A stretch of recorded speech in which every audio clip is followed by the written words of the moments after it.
conflict in Syria that is now being called a civil war. There was more bloodshed and killing in Syria today. The newest massacre in Syria. Well, bullets and body bags may lead news headlines on Syria, but death is not the only toll of this war. Ordinary citizens who haven't picked sides in this conflict now live in daily fear for their lives. And now they're also paying dearly with their livelihoods. Prices for food, fuel, everything are very high. We're undergoing a crisis. The war is turning life into a hard crisis. Now, Syria's currency has lost more than half of its value since the fighting began. It used to cost about 47 Syrian pounds to buy $1 before the war, 100 pounds to the dollar 1 year later. This inflation, unfortunately, is only set to get worse, with the government now printing more cash just to stay afloat. Now, oil was once a pillar of Syria's economy, but an EU embargo has cut revenues for the government by nearly 1/3. Now, those sanctions may have been aimed at the government, but of course it is ordinary Syrians who are now paying at the pump. £4,000, that's about $60, used to be enough for a month, but now you need twice as much. Gas is impossible to find. I spent hours waiting for petrol. And it's not just fuel for cars that's difficult to come by. A single tank of cooking gas can now eat up about half of the average Syrian's monthly paycheck. I mean, that's huge. And with shortages spreading across the country, even those supplies aren't guaranteed. I've been here waiting for a week and still haven't got cooking fuel. We want to live, we want to eat, but we have no gas. This is how we have to live. There's no other choice. Now, according to the United Nations, more than 1.4 million Syrians are already at risk for hunger. And those who still have access to food are finding that prices are soaring out of their reach. Now, let me show you what I mean when it comes to the average Syrian. A carton of eggs used to cost about 110 Syrian pounds before the war. After the uprising, that amount of money is enough for just 2 eggs.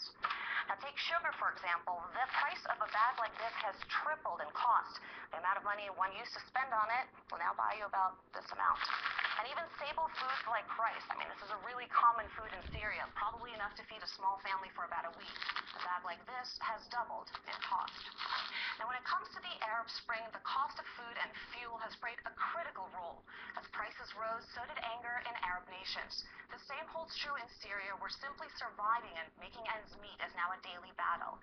In the end, the price of bread may prove to be a bigger obstacle to peace than a loaded gun. For RT, I'm Lucy Kalfanov in Moscow. Alright, you just heard a news story from RT about Syria's inflation. Their food prices are doubling and their money is being inflated. Their currency is losing all their purchasing power and all the food are doubling in price. And there's no more food and fuel, cooking oil to go around, so many people are starving. And so you heard that news report. Now, is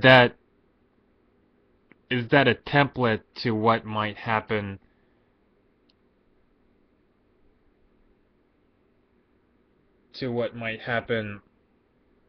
when there is an economic collapse in North America? Well, I'm definitely pretty sure that food prices are going up no matter what. It doesn't matter whether there's an economic collapse or not. We all know that food prices at the grocery store are definitely inching up at least 5% per year. So you're seeing a inflation in food prices at least by 5% per year. Now, I predict that it'll be 20% by next year. So I predict there will be a 20% food price inflation.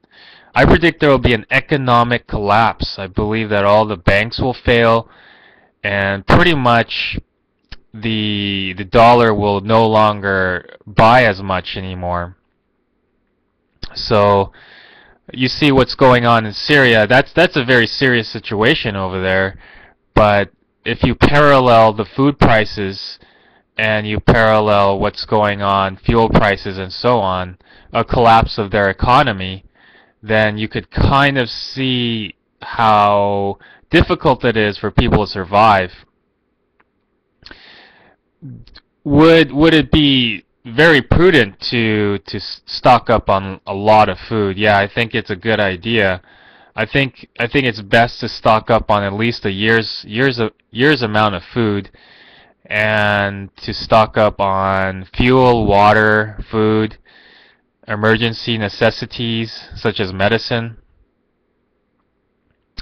It's an interesting way to analyze this.